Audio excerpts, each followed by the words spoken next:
Today we're in Mount Olive Cemetery off of Lee May Ferry Road in St. Louis, technically Afton.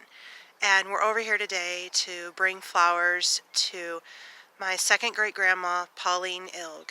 Now, if you've been following lately, I've been writing her life story in a series of blog posts on my blog, so you'll have to check that out. And to celebrate her life and the story, and to celebrate the life that she lived, and to always remember her and her memory. So behind me here, that's where her flowers right there. That's where she's buried right there. That's William Ilg. That's one of her sons, and I've written about him before as well. If you've read any of my other stories, you'll have to read his story as well. But unfortunately, she does not have a headstone, as you can see. She's also buried with her other son, Otto. He's on that side of William right there. And also she's buried here with her other son and his wife, John and Leona. And there are, let me see here.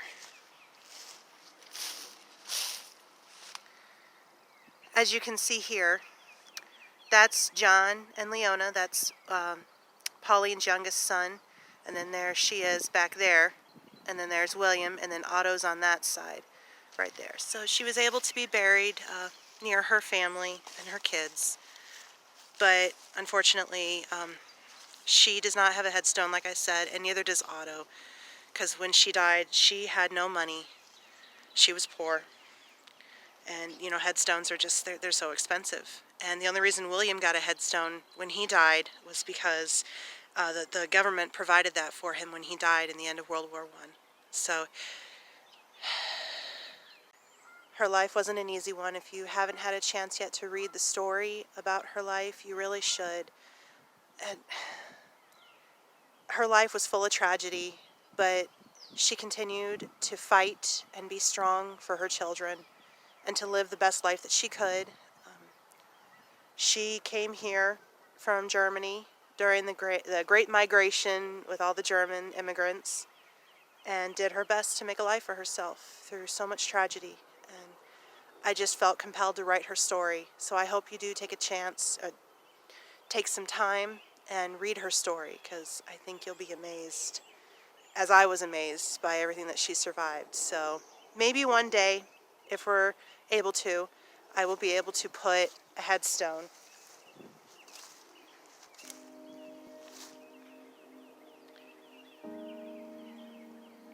Maybe one day I'll be able to put a headstone. We'll have to see.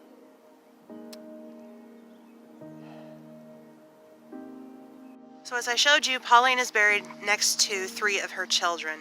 Now her first husband, Frank, he's also buried here in this cemetery. He also has no headstone.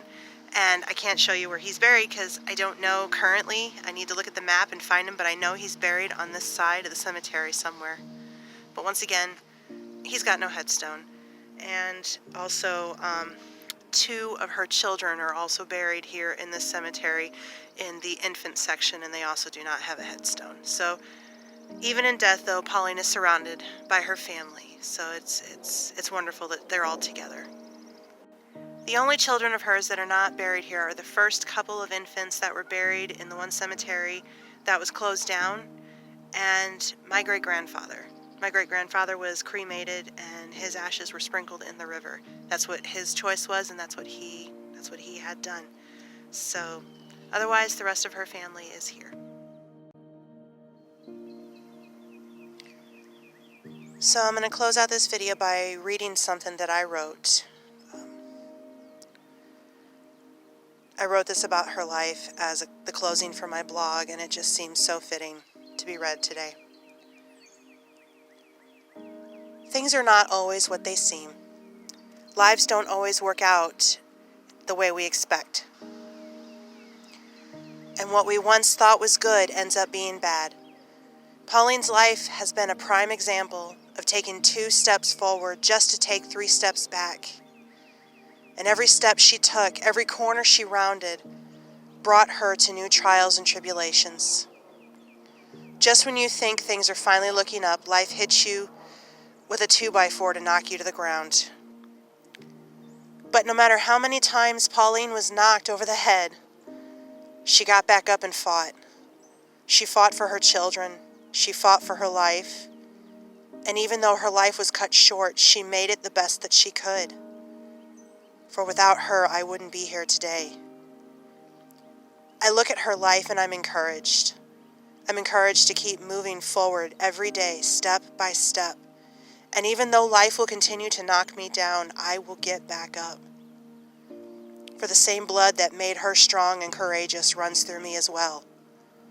And just like her, I will not give up until it's time for me to be called home. Grandma, I hope I have given your story justice.